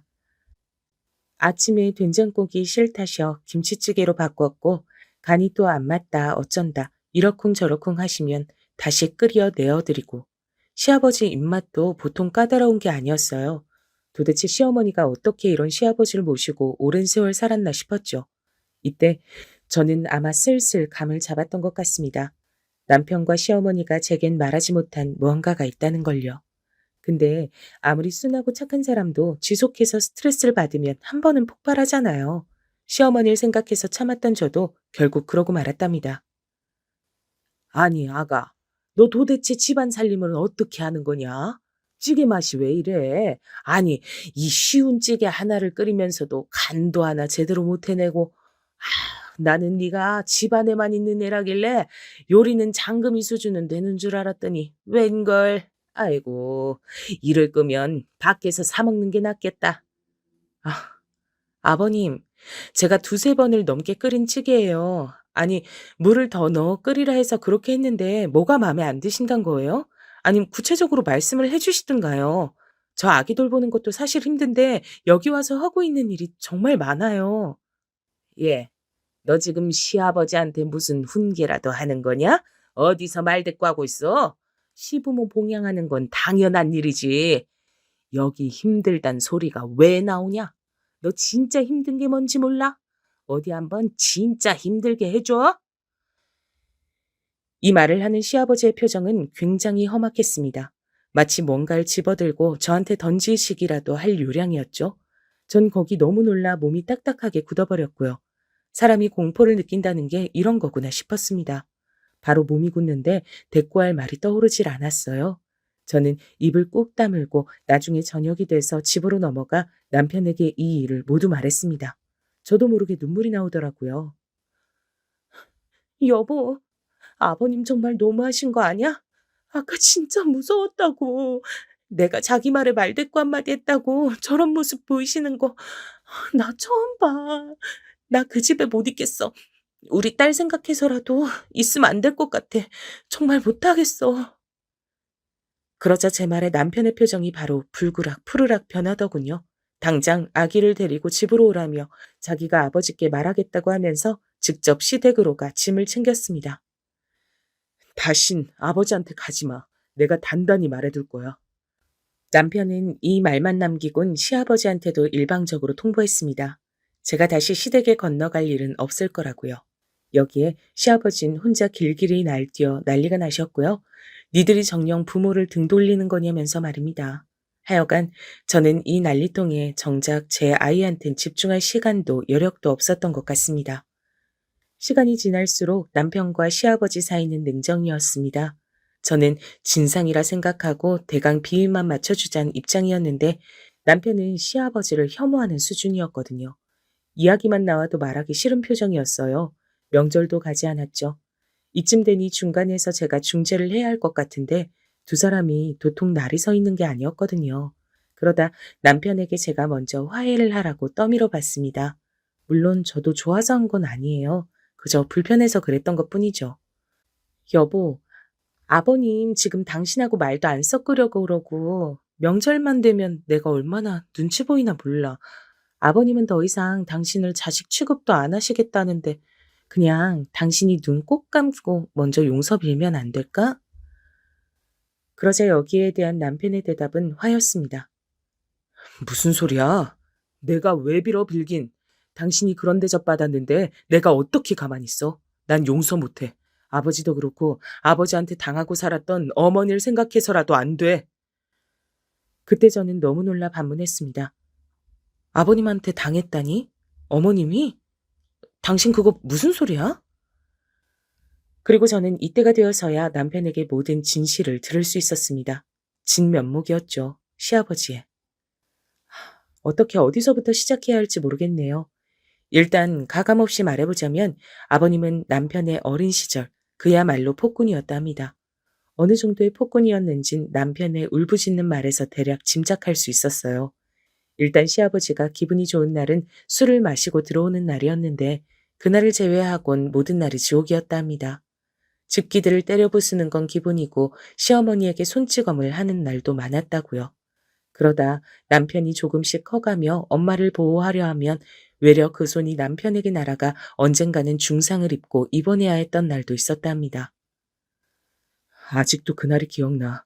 잊질 못하니까. 내가 아버지한테 처음으로 반항한 날이었어. 근데 아버지가 그러더라. 어디 자식 새끼가 지 아비한테 말 듣고 하냐고. 그 말 듣고선 무진장 미친 듯이 얻어맞았어. 개처럼 소처럼 자식을 마구 두들겨 패는데 난 도저히 우리 아버지를 이해할 수가 없어. 그저 나와 엄마를 물건처럼 대하면서 매일 허리가 휘게 식당 일하는 엄마한테도 돈 벌어와라, 뭐 해와라, 명령질이나 하고 자긴 대장 노릇만 하려 했던 아버지를 어느 순간 이해하길 포기했어. 그게 맞아. 이해하길 포기했다는 게. 어떻게 아버지를 이해할 수 있었겠어? 차라리 나한텐 그러는 건 나아. 문제는 엄마한테까지 아버지가 함부로 굴었단 거지. 의처증까지 있어서 밤마다 엄마한테 다른 남자와 뒹굴었냐 뭐 했냐 추궁하면서 못살게 굴고 엄마가 흐느껴 오는 걸 본 적이 한두 번이 아니야. 그게 일상이었지. 난 그냥 벗어나고 싶었어. 그 지옥 속에서. 남편의 어린 시절은 그야말로 공포였어요. 공포 속에 온 가족이 살았던 거나 다름없었죠. 듣는 내내 저는 손이 부들부들 떨려 말조차 이을 수가 없었습니다. TV에서나 보던 일이 남편의 가족에게 있었던 일이라니 믿기가 힘들었어요. 그러다 먼저 세상을 떼신 고우신 우리 시어머니가 생각나더라고요. 우리 시어머니는 도대체 얼마나 많은 한을 품고 세상을 뜨셨을까요? 그 생각에 눈물이 떨어지고 가슴이 미어지더라고요. 그리고 시어머니가 돌아가시기 전날의 기억이 떠올랐죠. 시어머니와 제가 단둘이서 대화를 나누었다고 했잖아요. 당시 전 시어머니께 아버님도 좋으신 분이니 걱정 말라는 말을 전했는데요. 이때 시어머니의 표정이 조금 묘하셨습니다. 어떤 슬픔이 깃들어 있는 표정이었달까요? 저에게 하고 싶은 말씀이 많으신데 못하고 계시는 그런 느낌. 촉이라면 촉이지만 전 그런 느낌을 받았습니다. 이제는 왜 그때 시어머니께서 제게 이 뻥끗 한번 하실 수 없었는지, 그런 표정이셨는지 다 알게 됐죠. 그럼 결국 아버님은 경제활동을 하나도 안 하셨고 어머님이 다 하셨단 얘기네?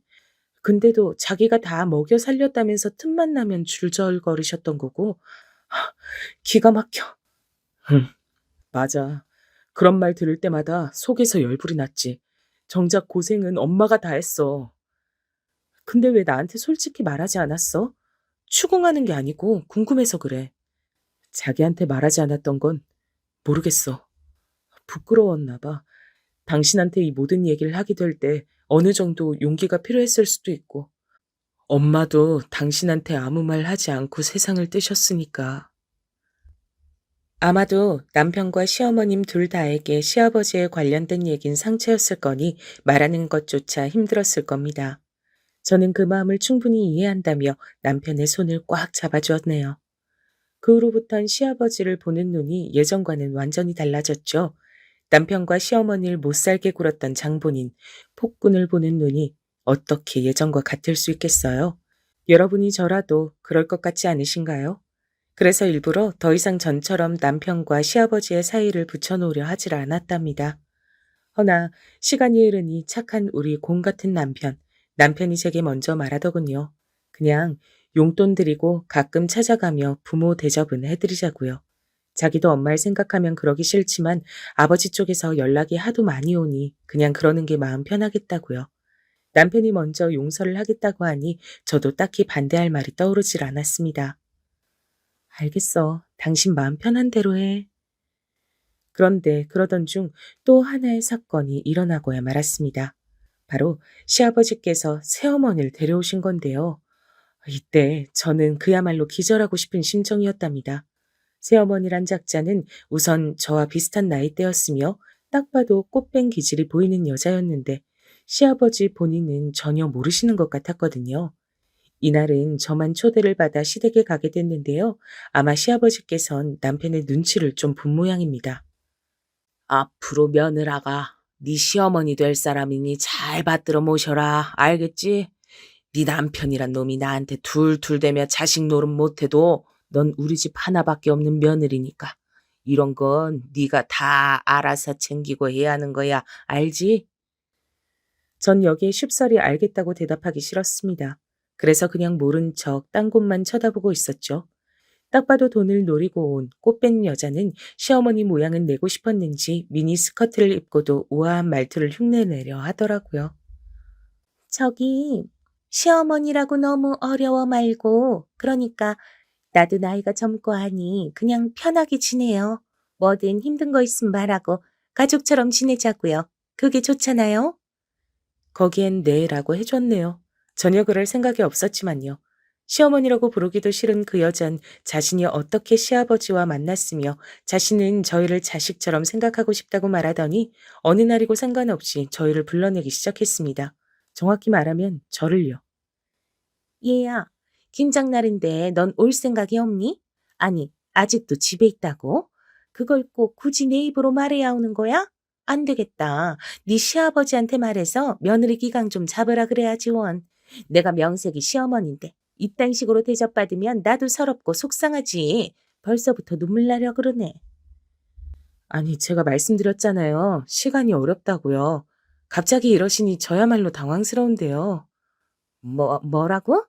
갑자기 이런다니? 너 말 참 웃기게 한다.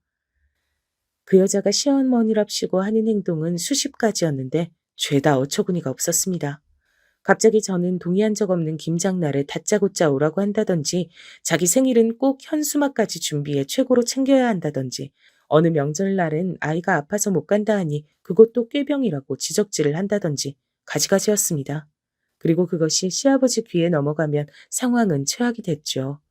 이미 자기 아들도 뜻대로 안 되니 벼르고 있던 상황에 저까지 며느리 노릇을 안 한다는 말을 들었으니 어땠겠나요? 당장에 저희 부부를 소환해 야단을 치고 무릎을 꿇리려 들었습니다. 심지어 시아버진 옆에 있던 골프채까지 탁탁 소리나게 바닥을 쳐가며 훈계를 하더라고요. 너는 이래서 잘못됐고 저래서 잘못됐고 도리가 어쩌고 저쩌고 너무 듣기 싫은 말뿐이었습니다. 시어머니 살아계실 적, 남편 어렸을 적 가장 못나게 구셨던 분이 이제 와서 부모 대접은 받고 싶으시다고요? 저로선 용납할 수 없는 일이었죠. 저는 솔직해지기로 했습니다. 너 지금 아가 내 말 듣고 있는 거야? 도대체 어딜 보고 있어? 내가 말하지 않았냐? 네 시애미가 부르면 째깍째깍 달려오라고. 너 저번에 네 시애미랑 백화점 가서 물건 하나도 안 들고 그냥 가만히 서 있었다며? 내가 모를 줄 알았냐? 어디서 그런 가정교육 못 받은 들레고 앉아 있어? 시어머니께선 고세 그것을 이르신 모양이었습니다. 자꾸 저에게 한 보따리의 쇼핑백을 맡기려 하길래 조용히 거부하고 일부러 딴짓을 했더니 그게 마음에 맺혔던 모양이죠. 전 오래전, 그러니까 아주 오래전부터 하고 싶었던 말을 했어요. 아버님, 죄송하지만 제가 시어머니가 요구하시는 것들에 대해 다 일일이 들어줄 수가 없고요. 그럴 여력도 시간도 나지 않아요. 죄송하지만 저도 아이가 이제 학교에 들어가고 챙겨야 할 게 많은 거 아시잖아요. 거기다 저도 이제 이 사업에 같이 뛰어들기로 해서 명절이랑 큰 행사 제외하고 일일이 참석하기 힘들 것 같네요. 그리고 가정교육 운운하시는 말은 삼가 주세요. 남편은 제 말에 약간 놀란 기색이었습니다. 남편 또한 시아버지에게 적잖은 반감은 품고 있긴 했어도 그것을 딱히 드러내진 않고 있었거든요. 새 시어머니라니 어이가 없어. 당신은 화 안 나? 나도 화나. 근데 저런 사람 내 아버지로 생각하지 않은 지 오래고 더 이상 상대하고 싶지도 않아. 없는 사람 대하듯 하고 싶어. 남편은 당시 저런 말을 하며 시아버지란 존재 자체를 회피하는 느낌이었답니다. 근데 제가 여기서 바로 반항이란 걸 해버린 거죠. 절대 당신 뜻대로 해주지 않겠다는 뜻을 전달한 겁니다. 그리고 물론 저희가 시아버지에게 했던 말도 사실이었습니다. 새로운 사업이란 학원을 차리는 것이었는데요. 남편은 수학과를 나왔고 저는 국어 국문학과를 나왔는데 남편은 음식점을 운영하는 것엔 지쳤다며 학원을 차리는 게 어떻겠냐고 제안하더라고요. 처음엔 흘려들었지만 몇 번 듣다 보니 저도 그것이 더 나을 것 같아 새롭게 시작하는 마음으로 매물을 알아보고 있었습니다. 근데 그랬더니 시아버지는 난리가 나서는 고함을 꽥 지르시더라고요. 골프채를 흉기처럼 휘두르면서 말입니다. 아니, 뭐가 어쩌고 저째? 너 지금 그 말을 제정신으로 하는 말이냐? 아니, 사업을 알아보면 알아보는 거지. 그걸로 행사에 참석을 못해? 니들 굴다 군기가 단단히 빠져도 빠졌구나. 말도 안 되는 소리 집어치우고 이번 주 주말 우리 친척들 이번에 여기로 놀러 온다고 하니 한식당 니네가 알아서 예약해두고 일도 척척 진행시켜라. 안 그랬다간 연을 끊어버릴 줄 알아. 연을 끊는다는 게 무슨 말씀이세요? 말 그대로지 무슨 말이야? 세상에, 자식이 자기 뜻대로 안 된다고 골프채를 휘두르는 사람이 어딨단 말인가요? 전 더 이상 상대할 필요도 못 느껴 골프채를 휘두르는 시아버지에게 더 당당히 나갔습니다. 절대 참석하지 않겠다고요. 저희를 이렇게 물건처럼 대하시는 시아버지라면 더더욱이 그러고 싶지 않다고요. 그리고 연을 끊어야 한다면 그렇게 할게요. 어머머, 얘 말하는 것 좀 봐라. 싸가지를 국에 밥 말아 처먹었나? 어디니 시아버지가 봉으로 보이냐? 얘, 내가 너 지금까지 버릇없이 군 것도 일절 말 안 하고 참고 있어줬더니 어디서 지금 대들고 자빠져 있어? 네 시아버지가 얼마나 너희들을 끔찍이 생각하는데. 여보, 더 말할 필요 없어요. 그냥 얘들 멋대로 하게 두자고요. 니들한텐 재산 1원도 안 갈 줄 알아라? 네. 그럼 감사하네요. 사실 저희도 더 이상 신경 쓰고 얽매이고 싶진 않거든요. 그럼 서로 이쯤에서 마무리할까요? 그 친척 행사도 어머님께서 다 주관하시고요. 그리고 아버님, 전부터 말씀드리고 싶었는데 아버님이 어린 시절 이희한테 어떻게 대하셨는진 아버님이 더 잘 아시죠? 아버님이 어머님 무차별적으로 때리시고 의심하시고 어린 시절 이 사람한테 개밥을 줘가면서 밥알 주워 먹으라고 시켰던 거 말도 안 되는 체벌하시는 거 저 다 들었어요. 이 사람이 착하고 순해서 아버님 얼굴 보고도 참고 사는 거지. 만약 진짜 시어머니께서 살아계셨다면 저는 정말 못 참았을 거예요. 저희 재산 같은 거 바란 적 없어요. 처음부터 저희 힘으로 살았고 앞으로도 그럴 거고요. 그러니 더 이상 사람 조정하려 들지 마세요. 시어머니까지 옆에서 같이 맞장구 치고 드는데 이건 아니다 싶어 못을 박아버렸습니다. 매듭을 지어버린 거죠. 남편의 어린 시절 얘기를 듣고 나선 건 처음이었습니다. 그러자 시아버지께서 약간 당황하신 기색이더라고요. 이런 얘기까지 들고 나올 줄 몰랐던 건지 말입니다. 저는 남편의 손을 잡고 그대로 일어서 나왔습니다. 뒤에 어떤 후폭풍이 있을진 예상이 됐지만 그 순간엔 그래야 했죠. 그런데 일이란 참 이상하게 흘러가더라고요. 저희가 먼저 인연 끊자는 말에 알겠다고 대답을 해오니 딴에 아쉬웠나 봅니다. 갑자기 시아버지와 시어머니가 동시에 저희에게 잘해주기 시작하더라고요. 시어머니는 저희 아이를 봐주겠다고 하고 시아버진 용돈을 붙여주겠다고 하고요. 그러면서 가족끼리 오붓하게 저녁 식사라도 하자고 하는데 생각만 해도 끔찍했죠. 예, 너 아직도 화가 안 풀렸니? 그건 내가 너희들이 요즘 너무 막 나가는 것 같아서 한마디 하려고 부른 건데 아이고 그래. 내가 지나쳤다면 미안하다. 시아비가 돼서 체면도 못 차리고 미안해. 그나저나 사돈 어른께선 괜찮으시니? 내가 다른 게 아니고 요 앞 한약방에서 약을 지었는데 그것만 전달해주고 가도 되나? 굉장히 사근사근한 말투로 제 안부며 저희 아이의 안부며 제 남편의 눈치까지 살피는데 우스웠죠. 시아버지께서 이러는 이유를 알고 있으니까요. 다름 아닌 용돈 때문이었을 겁니다. 구차하게 이런 문제엔 꼭 돈이 빠지질 않죠. 뻔하지만 그렇습니다. 저희가 다달이 시부모님께 줬던 용돈을 딱 끊었더니 거기서 머리 회전이 다르게 돌아간 거죠. 생활비가 부족했던 거예요. 사실 재산 운운했을 때도 웃겼던 게 시아버지에겐 지금 사는 집 말곤 딱히 재산이랄 게 없으시거든요. 본인은 시골에 땅도 있다, 뭐도 있다 허풍을 터시지만 그건 그야말로 전부 다 허풍에 불과했습니다. 남편에게 확인사살한 거고요. 아무쪼록 시아버지는 용돈이 끊기는 게 싫었는지 다시 잘해주기 시작했고 남편과 저는 그런 시부모님이 솔직한 말로 징그러웠습니다. 그러던 어느 날 개인적으로 조금 안 좋은 일을 겪게 됐답니다. 오빠로부터 친정어머니가 아프단 소식을 들었어요. 친정엄마는 원래 농사일로 허리도 안 좋고 관절도 많이 안 좋으셔 수술을 여러 차례 받으셨는데 이번에 완전히 무리를 하신 건지 병원에 입원하시게 됐답니다. 거기에 암 판정도 같이 받으셨습니다. 저도 남편도 걱정이 많았죠. 저는 엄마의 병원에 매일 들락거리며 적극적으로 간호를 하게 됐고요. 근데 여기에 저희 시아버지가 끼어들어 자신이 엄마의 병원에 오겠다느니 하는 말을 하시더라고요. 사돈께서도 내가 안 가면 섭섭해하지 않겠니? 그래서 그러는 거야. 아니에요, 아버님. 괜찮아요. 그러지 마세요. 너도 참. 그러는 거 아니야. 어른들은 이런 거 말 안 해도 다 섭섭해 하셔. 티를 안 내시는 것 뿐이지. 내가 뭐라도 들고 가마. 보고 인사는 해야지. 그렇게 기어이 저희 엄마 병문안이랍시고 오셔선 와서 얼굴 도장을 찍고 가셨답니다. 별 말씀도 안 하시면서요. 그러면서 병원 문을 나가며 저에게 그러더라고요. 남편과도 화해하고 싶고 이제 다시 가족처럼 잘 지내고 싶으니 중간에서 잘하라고요. 여기서 잘하라는 게 무슨 뜻이었을까요? 아마도 남편을 잘 구슬러 설득해라 이런 뜻이었겠죠. 저는 그 속셈이 뻔히 보이는 눈동자도 싫어 조용히 외면하고 그냥 잘 가시라 배웅해드렸습니다. 근데 니네 시아버지 말이야. 사람이 뭐랄까 좀 능글맞다고 해야 하나? 꿍꿍이가 있어 보이더라. 정말 괜찮은 거 맞아? 저번에 보니까 김서방 얼굴도 안 좋던데. 그게 엄마 사실 별로 좋진 않아.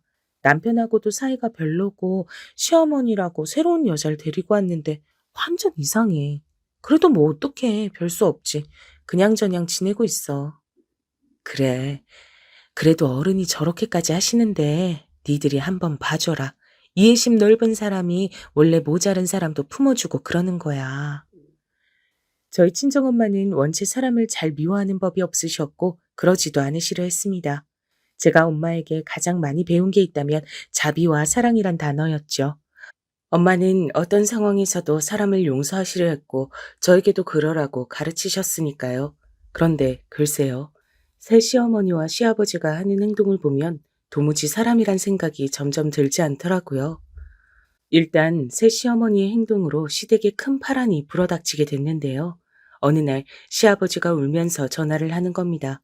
그것도 생전 말도 안 섞던 저희 남편에게 말입니다. 얘들아, 큰일 났다. 글쎄 미쳤나 봐. 이 여자가 글쎄 내 통장에 있는 돈을 싸그리 인출하더니 갖고 날라버렸어.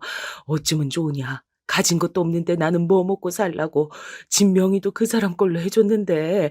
아이고 나 큰일 났다. 집도 팔아버렸어. 뭐라고요? 그거 진짜예요? 사실 예상하던 상황이 펼쳐진 거나 다름없었죠. 어차피 딱 봐도 꽃뱀처럼 돈 노리고 들어온 여자였으니 언젠간 이런 일이 벌어질 줄 알았답니다. 다만 시기가 너무 일러 놀랐던 것뿐이었어요. 시아버지는 이 일로 어떻게 하냐며 경찰서를 왔다 갔다 하시고 저희 집을 들락거리며 별 요란을 다 떨었습니다. 세상에 저희가 비밀번호를 안 알려주자 저희 딸애한테 물어서 비밀번호를 외워 막 치고 들어오시더라고요.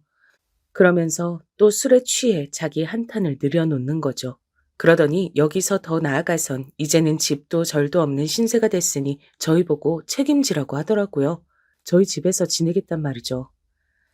안 되겠다. 나도 면목은 없고 그래. 내가 우리 아들 어린 시절 못해준 거 다 너무 미안하고 죄스럽고 잘못했다. 근데 어쩌겠니? 상황이 이렇게 된 거 그냥 지금은 니들이 날 좀 받아줘라. 방 하나만 내줘. 내가 우리 손녀랑 같이 방 쓰마. 어? 아니, 아버님 무슨 말이에요. 저희 딸 아직 어려요. 상황은 안 됐지만 저희도 솔직히 선뜻 안 된다는 말은 잘 안 나가더라고요. 정말 밉고 싫은 시아버지였지만 어쨌건 사기를 당해 저러고 길바닥에 떠앉을 처지가 됐으니 말입니다. 그래도 남편이 거절을 못할 것 같아 제가 대신 하려고 하는데 남편이 나서더라고요. 아버지, 안 돼요. 죄송하지만 저희도 지금 방이 많은 것도 아니고 우리 지연이도 낯선 할아버지랑 지내면 불편할 거예요. 아이고, 꼭 이래야 하냐. 내가 빌어야 돼. 미안하다니까. 내가 정말 큰 죄 지었다고. 동네 사람들 나와보세요. 다 나와보세요. 나 정말 억울합니다. 그러더니 시아버지는 갑자기 창문을 열고 자식이 자기를 버리려 한다면 떠들썩하게 소리를 지르기 시작했습니다. 너무 놀랐죠. 근데 뻔뻔하게도 계속해서 소리를 지르더라고요. 그 소리에 저희 딸아이가 놀라 나와서는 도대체 할아버지가 왜 저러냐고 묻는데 할 말이 없었답니다. 진짜 요즘 말로 저희 시아버지 진상 중에 진상이었습니다. 결국 저와 남편은 상의 끝에 시아버지를 저희 집에 모시진 않고 근처 모텔을 잡아들이기로 했습니다. 한 달 장기로 끊어드리기로 했고 비용은 저희가 부담하기로 했고요. 솔직히 만만치 않았지만 그 수밖엔 없었습니다. 안 그러면 매일같이 저희 집을 찾아올 기세였거든요. 아이고, 꼭 이런 모텔이어야 하냐? 좀 좋은 호텔도 있을 텐데. 음, 그래, 뭐, 내가 무슨 힘이 있겠니? 시아버진 마지막 모텔에 들어가시기 전까지 이런 말을 구시렁거리시며 속을 긁었지만 가볍게 무시해버렸어요. 그것도 만족해라 속으로 말하면서요. 그리고 모텔 앞까지 바래다 드리고 오는데 속이 안 좋더라고요. 아무래도 시아버지로 인한 스트레스가 컸던 모양이었습니다. 시아버지에게 신경 쓰느라 엄마 병문안도 잘 못 가고 있었으니까요. 그래서 다음 날부턴 엄마도 잘 챙겨드려야겠다 생각하며 집으로 향하고 있었죠. 그러던 중 일이 터지고 말았습니다. 갑자기 천둥이 치더니 비가 후두둑 떨어지기 시작하더라고요. 마른 하늘에 무슨 날벼락인가 싶어 편의점에라도 들어가 우산을 사려고 하는데 연락이 왔습니다. 오빠였어요. 큰일 났어. 얼른 병원으로 와. 엄마 위급하시다. 헐레벌떡 병원으로 향하면서도 아니겠지, 아니겠지, 속으로 아닐 거야 라는 마음으로 뛰었습니다. 기도하는 마음이었습니다. 우리 엄마, 한평생 고생만 했던 우리 엄마한테 설마 나쁜 일이 생길 리 없다는 그런 마음이었죠. 근데 마지막으로 엄마 얼굴을 봤을 때가 생각이 잘 안 나더라고요. 순간 언니가 엄마에게 대신 가면서 꽤 오랫동안 엄마에게 가지 못했다는 생각이 들었습니다. 도착했을 때 엄마는 중환자실에 가 있었고 의사에게선 상태가 아주 나빠졌단 말을 듣고야 말았습니다. 어쩌면 마지막을 준비해야 한다는 말까지도요. 말도 안 된다고 생각했지만 결국 일은 일대로 벌어졌어요. 엄마는 중환자실에서 몇 달 버티시더니 끝내 마지막을 앞두게 되셨습니다. 여보, 우리 엄마가... 저는 말을 다 잊지도 못하고 남편을 불렀어요. 어떻게 엄마와 마지막 인사를 나눌 수 있었는지 감정적으론 준비가 돼 있지 않았는데 해야만 하는 일이기에 눈물을 닦아내며 마지막 인사를 했던 것 같습니다. 그동안 엄마에게 너무 고마웠다고, 우리 가족 모두 엄마를 너무나 사랑했다고 엄마 편히 가라고요. 뒤범벅된 말을 하면서도 눈물이 계속 흐르고 감정을 주체할 수 없었습니다. 저희 남매 모두 마찬가지였죠. 그리고 엄마의 장례식을 치르는데 살면서 언젠가 한 번은 있을 거라 생각했지만 그날이 이렇게 빠르게 다가올 줄은 상상도 못했기에 장례식 분위기는 너무나 가라앉아 있었습니다. 아직 하고 싶은 게 많은 우리 엄마인데 속으론 그 생각을 하며 엄마의 영정사진을 멍하니 바라보고 있었죠. 첫 번째 날 밤을 꼴딱 지샜을까요? 이튿날 되니 시아버지도 장례식에 오셨더라고요. 시아버지는 약간 긴장된 얼굴로 구두를 벗고 들어오시더니 저와 인사를 나누곤 갑자기 이런 말씀을 하시더군요. 그래, 많이 힘들겠구나. 아가, 나도 사돈이랑 얼굴 뵌 지가 얼마 안 됐는데 너무 당황스럽다. 네, 저도요. 와주셔서 감사합니다. 저기 근데 말이다. 너도 알겠지만 사돈 정도면 이만하면 호상이야. 사랑하는 딸 곁에서 편히 가셨잖니. 그리고 오늘 용돈 주는 날인 거 알지? 용돈 꼭 입금해야 한다. 모텔에 있으니까 불편한 게 이만저만이 아니야. 물도 더럽고 바닥은 말도 못하고 매일 쓸고 닦는데도 남의 집처럼 얼마나 불편한지 용돈이라도 넉넉히 줘야 내가 기분 전환도 하고 밖이라도 나가고 하지. 아무튼 잊지 말아라. 아가 너만 믿는다. 그 순간 머릿속이 멍해졌습니다. 앞이 컴컴해졌다고 해야 할까요? 내가 무슨 말을 들었는지 모르겠더라고요. 엄마 일은 충격이 가시지 않은 제가 가만히 있었더니 그때 우리 남편이 갑자기 시아버지의 멱살을 잡고 조용히 따라오라고 하더라고요. 남편이 뒤에서 이 얘기를 다 듣고 있었던 줄은 몰랐습니다. 저도 모르게 남편을 엉겁결에 같이 따라 나갔죠. 당신은 인간도 아니야. 오늘 끝장 보자. 남편은 장례식 바깥에서 그대로 주먹으로 시부의 얼굴을 때렸습니다. 내리 꽂았다는 표현이 맞겠네요. 누가 보면 폐륜이라고 할 만한 행동이었지만 남편에겐 그리고 저에겐 정당한 대처였습니다. 그리고 나서 남편은 지금껏 가슴에 담아두고 있었던 한 맺힌 말들을 울부짖듯 쏟아냈어요. 당신이 우리 엄마와 나한테 한 짓, 나는 그 모든 것을 당하고 지켜보면서도 가만히 있었어. 당신이 내 아버지란 이유 하나만으로, 날 놔줬단 이유 하나만으로. 근데 천륜? 그딴 거 다 필요 없어. 당신은 인간도 아니야. 내 장모님에게 그런 말 하는 인간이 어떻게 인간이야? 이건 짐승이지. 뭐? 용돈? 이제 영원히 없을 거야. 당신을 구제해 줄 사람은 영영 없을 거라고. 노숙자나 돼서 어디 한번 밑바닥까지 쳐봐. 저는 남편이 이 말을 뱉으면서 또 무르지 않을 거라고 생각했습니다. 성정이 착하고 연한 사람이었지만 악에 차 뱉었던 그 말에 너무나 큰 아픔과 고통, 그리고 더 참지 못하겠단 마음, 이 모든 게 담겨져 있었거든요. 시아버진 씩씩거리며 이 와중에도 자신이 뭘 잘못했냐고 하더라고요. 자식 새끼 이래서 키워줘도 소용없다는 거야. 뭐 노숙자? 이런 썩을 놈이 다 있나. 세상에 지아빌 노숙자 만들겠다는 자식이 어딨어?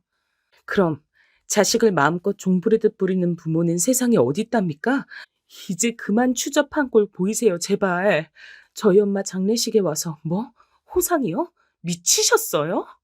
좋은 말로 할 때 가세요. 안 그러면 저 뭔 짓을 할지 몰라요.